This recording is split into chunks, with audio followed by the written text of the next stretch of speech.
Ish. Oh, Good yeah. morning. Oh, good morning. We're live. I wasn't paying attention. That's all right. That's all right. Sorry, we've been a little we've been busy the last we haven't done one of these I think in like 5 days, Been 6 days, busy. Yeah. Doing real work. doing real work. But we put a two fam uh, under agreement, which is awesome here in Springfield. This is a nice. The company is back to building momentum. I think we wrote what $4.5 million worth of offers in the last week. Yeah. Yeah. Another one. I think we might get another 3-family. And then the first 2-family that we tried to do the failed find that flip on live. Yeah. I think we did one here after that.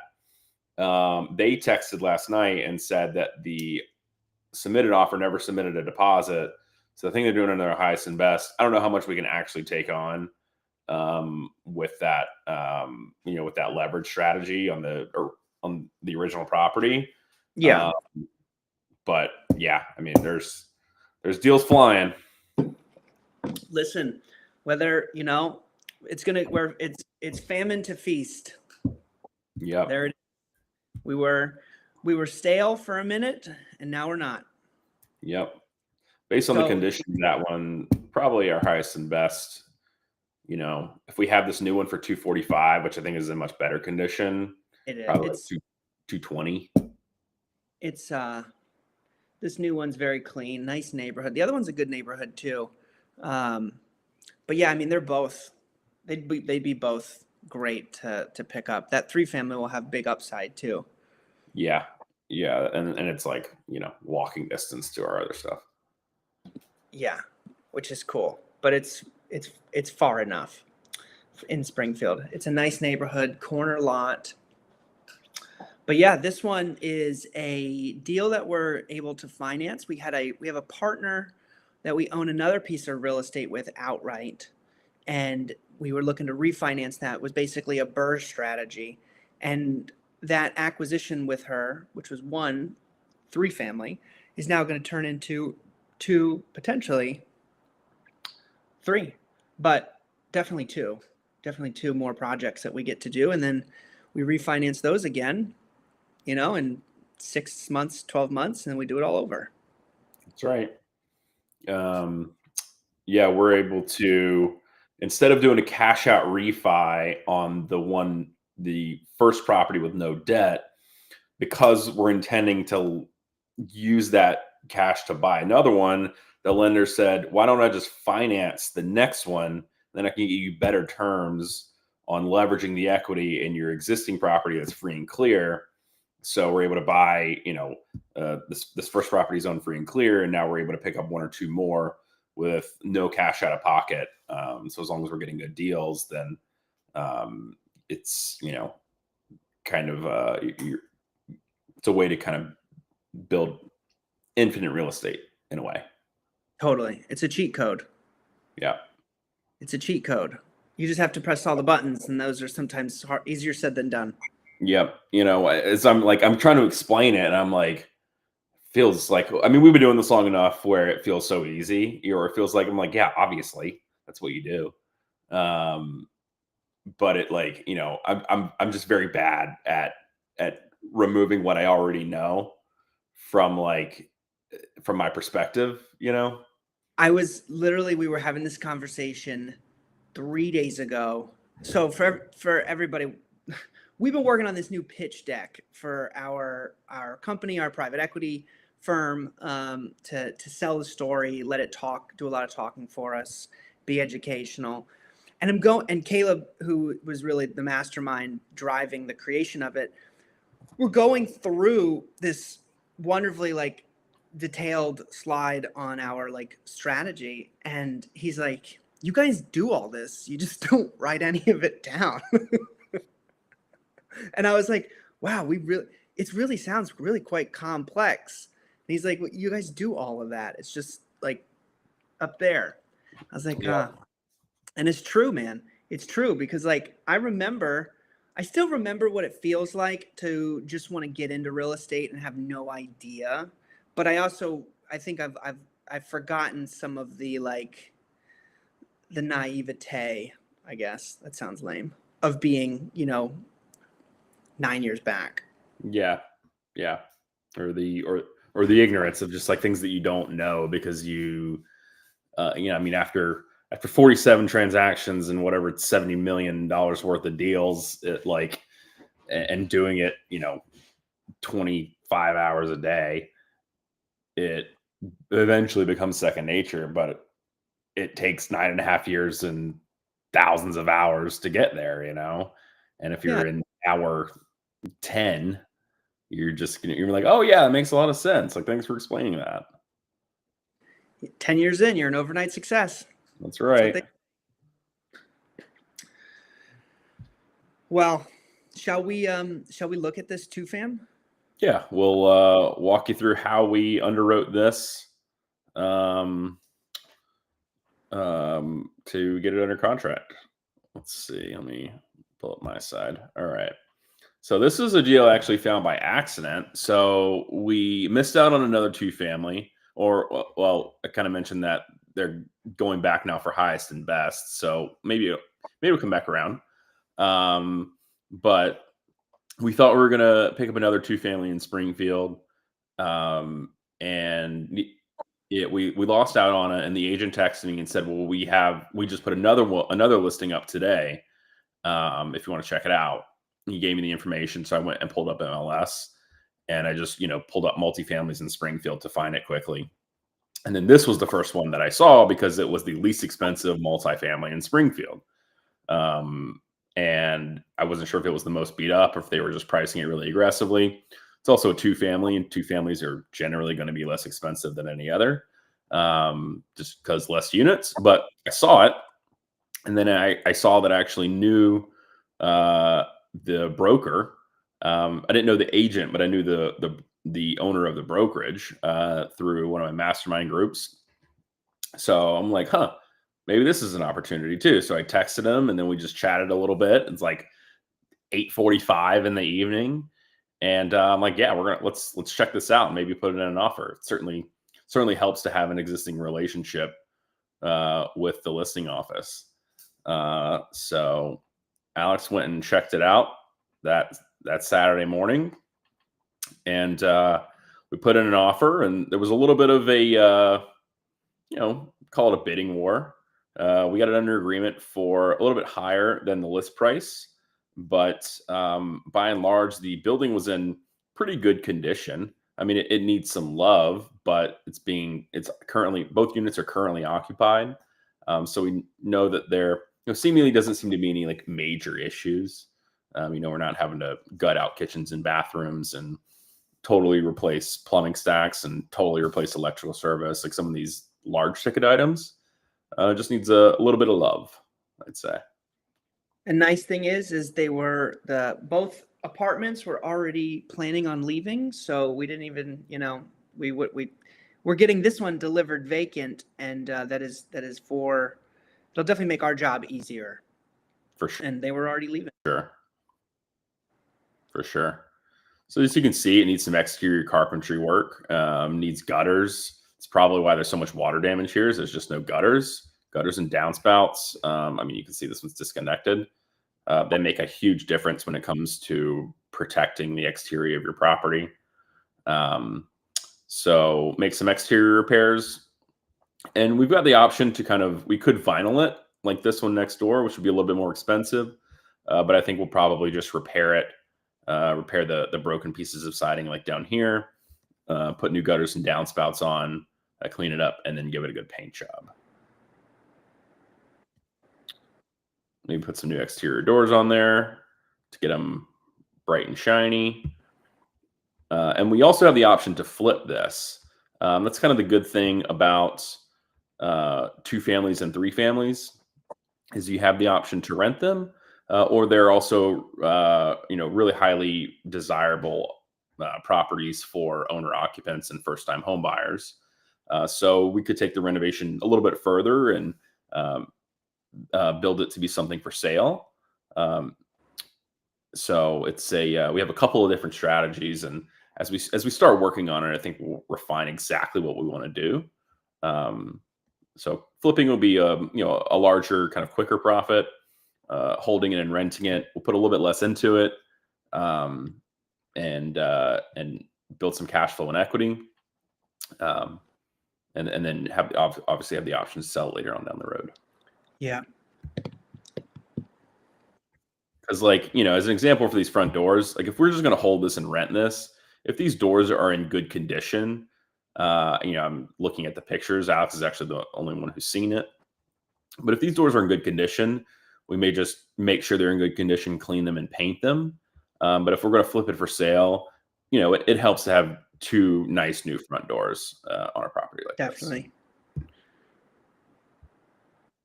All right, let's take a look inside.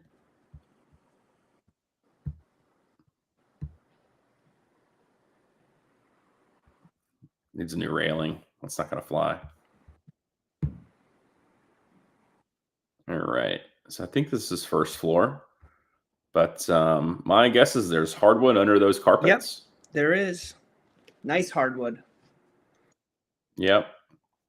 You know, another kind of flip versus rent difference would be if we can't see the shower, but like if this shower is in decent condition, we could just refurbish and reglaze the tub and shower, or we could do a new shower surround. But if we wanted to flip it, then it may make a little bit more sense to just give it a new tub, and then possibly use an economical tile in here. It will be a little bit more expensive, but it'll give it a nicer look. So just some things that we're thinking about. But we'll go through and we'll change all these outlets, make these nice and new. This is it's a GFI outlet, which is great. It's likely wired correctly, but it just kind of looks old and gray. Go back to the last one real quick with the GFI. I have this sign in my bathroom that says everybody wants to be the change in the world, but nobody wants to change the toilet paper. Be the change. Yeah. Change the toilet paper. Or maybe they don't have a rack. Maybe they don't have a rack. And yeah, the it's got a little tub surround, and it's in pretty good shape. So if you were to rent it, you could definitely keep it and clean it up. If you were to flip it, yeah, tiles are nice. Yeah. New light fixtures, not going to leave that. If the sink is in good shape, we could keep it again, but if you're going to flip it, maybe it makes sense to go get a $250 nice new vanity. But things we'll keep in mind. How are the windows in this building, by the way? They're old. They're old. Like vinyl replacements, but they're old. Yeah, I budgeted to replace some of them. No. We'll see how many end up getting replaced, but yeah, this is the hardwood I'm imagining is fairly consistent throughout. Yeah, it's pretty nice, man. Honestly, I mean, it feels just like an apartment in Dorchester. Yep. Just need some skim coating, fresh paint, give it a nice color, nice new white on the trim, fix these kind of, distress areas in the ceiling, change out all the light fixtures, give it all new LED center light fixtures. Nothing super difficult, but things that'll really enhance the property. Yeah. It's pretty clean, man. And it has a bonus. It's got a bonus attic space with 2 forms of egress, which nice. Interior forms of egress. Wow. Like these cabinets we might keep. Might do something with these here. Maybe take off some of this older design trim to kind of clean it up, make it a little bit more modern. For this kitchen floor, if it's in good shape and we're going to rent it, I'd probably just clean it if there's nothing broken. If it needs some work, you get a couple options. There may be hardwoods under there, but it might just be a little bit more economical to do a nice LVP flooring that's as close to the hardwoods as you can, and do a layover with that. Nice laundry area. What if it comes with a washer dryer? Yeah, they were pretty. Yeah, they were nice. I was like, ooh, I need a new washer dryer. Well, Paneling here, if it's in good shape, just keep it. I probably wouldn't spend the money to take down the paneling here. that Brookline property from 2017, that washer and dryer lived with me. Well, the dryer I still have. The washing machine pooped earlier this year. Most expensive washer and dryer of all Most time. expensive washer and dryer of all time. And the dryer is just slowly dying. Yeah. Put a new closet door on here. Refinish these floors. This has got a full tiled bathroom, it looks like. This is probably the second floor. It's got this drop ceiling here. But, it's got this, I don't know what's going on here. Take this door down. Figure out whether we're going to open this up or put a real door in. So that right there is the entrance. That's like, it's effectively, it's got a closet in there, but it also has the staircase that goes, an interior staircase that goes up to the attic space. Right through this door? Or is this the closet? So there's a closet on your right, and then there's an egress on the left. Closet over here? Nope. So inside this room here. Yep. Oh, inside the room. On the left is the egress, and on the right is the closet door. And that looks like it's this room. Yeah. Got it. So the closet is over here. That's the egress to the attic, and then the closet is outside of the frame of the shot. Oh, interesting. Okay. Yep. Okay. So maybe a little bit of rework there to make this flow a little bit better. But still in good condition, Yeah. Need some trim work, but trim work, painting, lights, that's all the easy stuff. Yeah. You could easily, we can crunch our numbers, but with that attic space being able to finish, I mean, such a bonus area for people with kids or potentially 2 more bedrooms. Right. Paneling in the kitchen, maybe change the paneling in the kitchen. I would definitely change all these cabinets. Refinish the hardwoods. This is a nice surprise. So this is a boiler for one of the units. I believe that goes to the second unit, the second floor unit, because there's a forced hot air. There's another system right behind that. So this is dead. That one's dead. Yeah. And then 2 hot. Oh, I see. This furnace back here. This goes to the first floor. Forced hot air, and then boiler for the second floor. Got it. 2 hot water tanks. Looks good. Yep. Service is pretty good. That's new. Oh yeah, it's that bedroom. So this is where that TV was. Got it. Yeah, it could just be. I mean, you got a couple options. You could, because if you're going to use this for additional space, then you kind of lose the ability for this to be a bedroom. You know what I mean?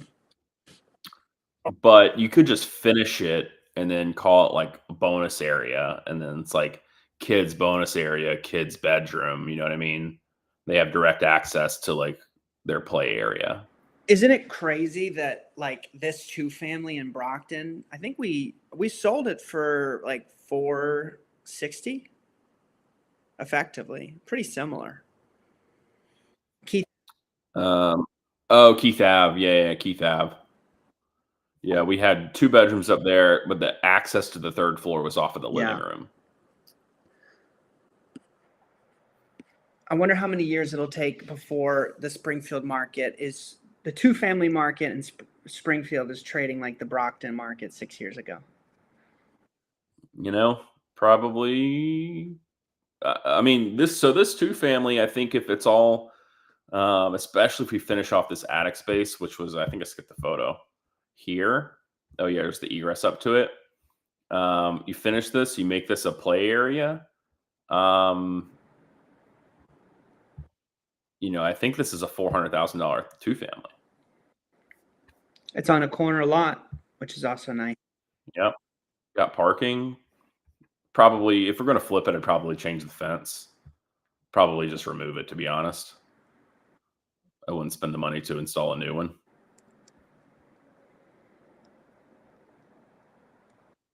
I don't know if you're going to get, fences aren't cheap, and I don't know if you're going to really recoup the value. But a lot of opportunity with this one. And these 3 bedrooms would be really nice, when they're all said and done.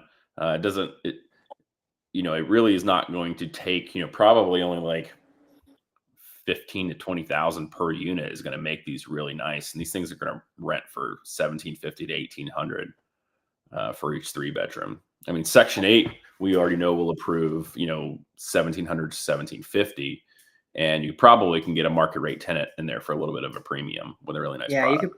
Honestly, there's also healthcare centers all around, and there are traveling nurses. So this could be a great potential, bedroom rental, and then you're getting $900 a room, and now that's a $2,700 a month apartment. That's right. So, creative ways to generate more revenue. Yeah, totally. This is a great little deal. Yep. We will. I think we've got about like a $62,000 budget or so. Padded it as much as I thought we could need. Whether we use all of it or not, we can. If we go lower end, we can probably spend a little bit less. But I think this property could certainly take all of that, especially if you end up doing a lot of the windows. If you go a little bit higher end on all your finishes. If you add in the tile, stuff like that.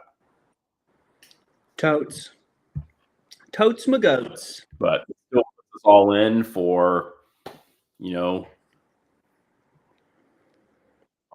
but we'll be all into this for between, 280 and 320,000, and probably more like 300 to 320,000 all in. And I think that is including some soft costs. And I mean, it's a $400,000 3-family, or 2-family, excuse me. If we were to sell it, I love this. I love it. I love we're doing this deal. This just feels like home. These little deals. These after doing the 16 units and the 13 units and the 28 units and after doing those, these 2 families are so much easier to work on. Right. They're very, very simple. They're very, very simple. And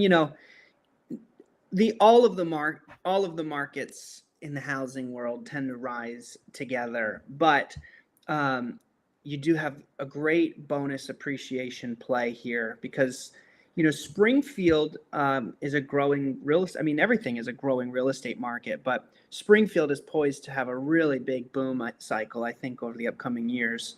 I think it was Realtor.com said that Springfield was going to be one of the top 5 or top 7 emerging markets in the country, which is, pretty impressive to hear. So these types of, home buyer style deals that people can buy on the back end, like this house wouldn't qualify for an FHA mortgage probably right now.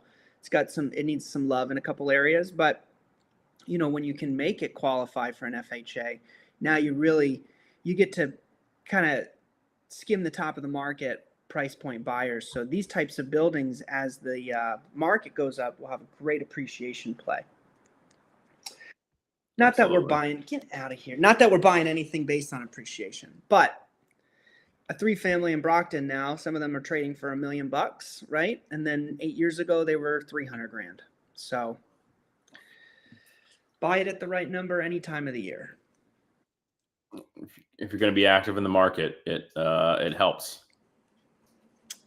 Yeah, no doubt. All right. Well, cool. Everybody. So we'll close on this month and get to work. Already got some contracted crews lined up to come see it when we close. You think we're gonna win that? Think we're gonna win that that $2.9 million offer?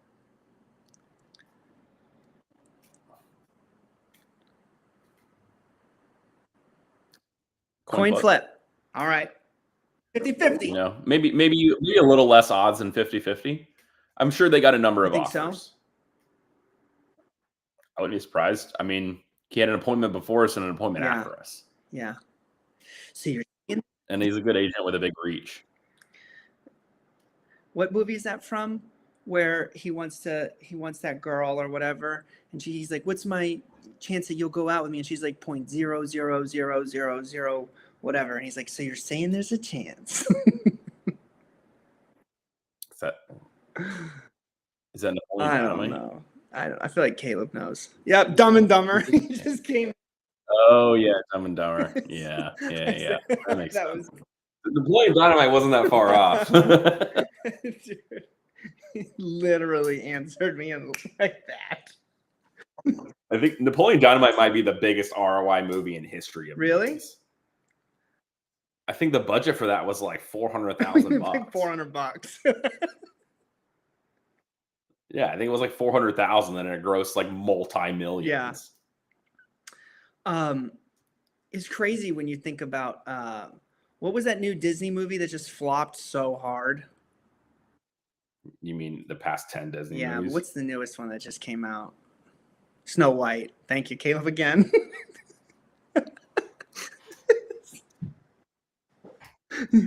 Yeah, they lost like hundreds of millions of dollars.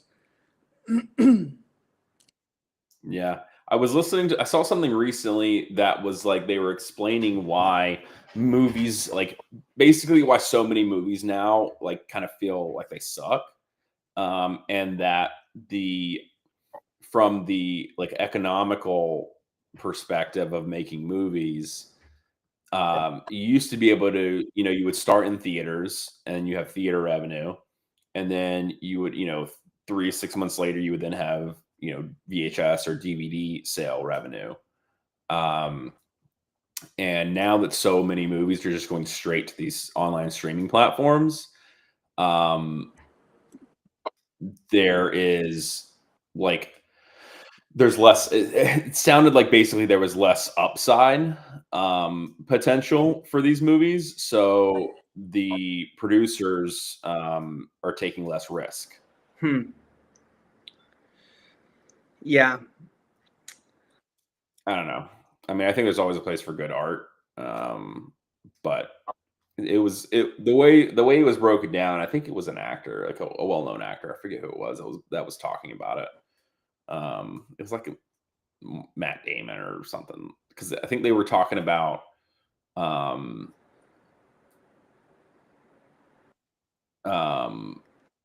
like I think they were using like, what's the old one with him and Ben Affleck, Good Will Hunting is the example. Like, why are there movies that are like that quality anymore? And it basically came down to that the producers are taking less risk. Mark Savage messaged on Instagram, and he said, "Tune in for real estate. Now I know why movies suck."